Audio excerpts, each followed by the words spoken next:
Bonjour et bienvenue sur le plateau d'Autocassette VO, le rendez-vous où l'on vous donne les clés pour tout comprendre, tout savoir du marché de l'occasion. On le fait véhicule par véhicule et aujourd'hui, on s'intéresse à la Peugeot 208, évidemment un grand classique, plusieurs générations. On va détailler tout ça avec nos spécialistes du VO qui sont en plateau. Nicolas Briouze, bonjour. Bonjour messieurs. Spécialiste chez Automoto, bien évidemment, merci d'être là. Bonjour également à Berislav Kovacevic. Bonjour Aurélien, bonjour à tous. Merci, on est content de vous avoir sur ce plateau, Berislav. Et à vos côtés, Guillaume Arnonnet, le directeur général d'Enchères VO. 3 points de vue complémentaires pour bien comprendre, vous donner l'essentiel sur le Peugeot 208. Nicolas Briouze, spontanément, qu'est-ce qu'il faut dire pour parler de cette citadine compacte de Peugeot? Cette petite polyvalente, c'est une des 2 grandes vedettes du marché avec la Renault Clio. Et ça dure depuis quelques décennies, la rivalité entre les 2 vedettes. Ça a commencé avec les R5 et 205 à l'époque.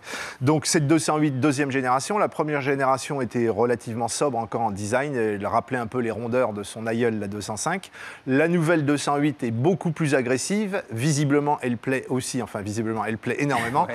C'est le deuxième modèle le plus vendu sur le marché des VO, après la Clio, évidemment. Et sur le VN, c'est devenu le numéro 1. Donc on parlera peut-être aussi de ce que ça pourra devenir sur le marché, cette version récente. Berislav, si je vous dis Peugeot 208, qu'est-ce qu'il forcément il faut commencer par dire? Un énorme virage de Peugeot en matière de style intérieur. Sur l'extérieur, elle est plus compacte que la 207, elle est moins fade, elle commence à avoir plus d'allant. Je ne parle pas de la dernière génération que Nicolas vient d'évoquer. Mais cette 208, en fait, plus compacte, plus maniable, elle inaugure quelque chose de très nouveau pour Peugeot, un énorme risque. Ils n'étaient pas habitués à prendre des risques. l'iCockpit, avec un petit volant. Et beaucoup de gens, d'ailleurs, ont adoré ou ont détesté. Et c'est vrai que Peugeot n'était pas habitué à être un peu clivant, plutôt consensuel. Ça m'a marqué quand la 208 est sortie. Je me rappelle de Xavier Peugeot qui, à l'époque, poussait le style. Il mettait beaucoup d'espoir et en même temps, ils avaient des craintes parce qu'ils ne savaient pas si ça allait plaire.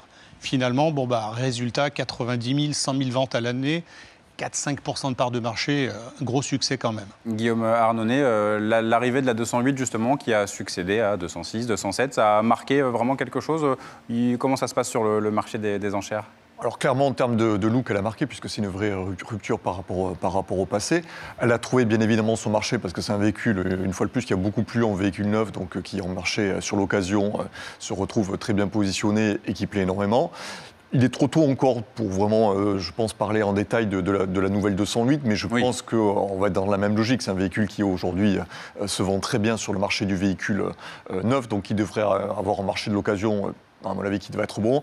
Avec un petit bémol, quand même, c'est le prix catalogue qui est beaucoup plus élevé, avec des nouvelles motorisations et peut-être quelques points d'interrogation sur le prix auquel va se positionner ce véhicule en deuxième main. En tout cas, la 208, celle qu'on voit aujourd'hui tous les jours à la route, c'est un véhicule qui se vend parfaitement bien sur le marché de l'occasion. Nicolas Briouze, pour qui la 208 ? Conduite, confort Pour tout le monde, le modèle évidemment grand public, mais on va insister sur les qualités dynamiques. Alors même si c'est le design qui actuellement fait surtout vendre, c'est la raison première d'achat de tout modèle, c'est le design très clivant de Peugeot actuel et beaucoup modernisé, comme vous le faisiez remarquer, qui est la première raison d'achat, mais il y a aussi la qualité des trains roulants Peugeot qui reste absolument exceptionnelle sur ce segment de marché.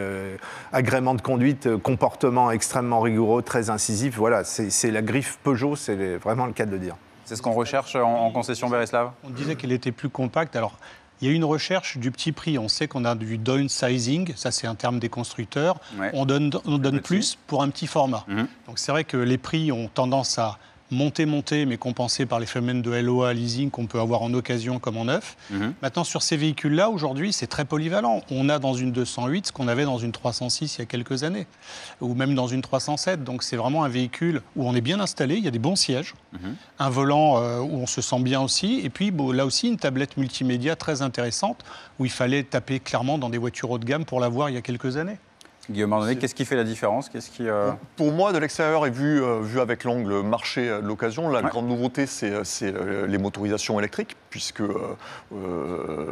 Renault était déjà présent avec des motorisations électriques sur ce segment-là, et depuis plusieurs années. Donc nous, en tant que professionnels du véhicule d'occasion, on a déjà ce retour d'expérience de la revente de véhicules d'occasion électriques. Mais côté Renault, chez Peugeot, c'est une nouveauté. Ça, ce sera nouveau. Donc voilà, donc nous, toutes les interrogations sont là-dessus, c'est comment vont se comporter ces véhicules-là sur le marché de l'électrique. Voilà la seule inconnue que l'on a aujourd'hui. C'est un marché émergent. Bon, maintenant, 20% des ventes Peugeot en voiture neuve, 200 000 VO quand même vendus chaque année en 208. Là aussi, c'est à peu près 20% des transactions Peugeot chaque année. C'est une valeur sûre. Alors, attention quand même, parce qu'on est très gentil, il y a quand même des problèmes sur les moteurs essence de première génération, très voraces, pas très fiables, alors que les diesels sont excellents, ultra économes, très frugaux, très fiables. Les essences, les premières essences, clairement, si on en achète, ça vaut le coup d'imaginer de les passer à l'éthanol, par exemple. D'accord, donc c'est bien d'avoir ça en tête. Ils sont très agréables, effectivement, ces petits moteurs PureTech 3 cylindres qui sont vraiment très sympathiques, jusqu'à 130 chevaux, voire plus sur les nouvelles versions, qui sont agréables, qui ont connu quelques problèmes de fiabilité. Mais enfin, vu le grand nombre produits, je pense que si on regarde en termes de pourcentage, ceux qui ont eu des soucis ne doivent pas être nombreux. Ce qui plaît, c'est plutôt des finitions haut de gamme. Là aussi, virage de Peugeot vers le haut de gamme. On dit souvent que c'est DS qui porte le haut de gamme chez PSA, mais on se demande même comment ça se rapprocher si c'est pas Peugeot. Donc plutôt les finitions allure qui partent très très vite. Dès qu'il y en a une dans un réseau ou sur une annonce, ça tourne très vite. 24 000 annonces, 75% chez les pros, 9 000, 14 000 euros. C'est vraiment le véhicule qui répond au premier véhicule ou au deuxième ou au troisième véhicule de tous les ménages français. Et en termes de concurrence, par rapport à Clio, forcément, ou en tout cas... Oui, forcément par rapport à Clio, parce qu'on est en France, c'est extrême les produits les plus représentés. Voilà, il y a vraiment cette cote d'amour liée à ce qui a été dit en amont, c'est-à-dire c'est l'héritière de la 205, de la 206, de la 207, de la 208, dans toutes ces générations. Une des particularités de ce véhicule aussi, c'est qu'il y a eu quelques-uns en 3 portes. C'est assez rare, mais on en voit encore arriver un petit peu en 3 portes. Voilà, donc il y a quelques, je dirais, spécificités comme ça qui font que voilà, c'est un véhicule qui se vend assez facilement. Un petit mot de conclusion, Nicolas. On a oublié de dire qu'elle était disponible en 3 et 5 portes, ce qui n'est plus du tout le cas maintenant, vu que toutes les petites polyvalentes ne sont proposées qu'en 5 portes. Les concurrentes étrangères, n'oublions pas, Ford Fiesta, Volkswagen Polo, qui vont rentrer en concurrence frontale avec la 208. Effectivement.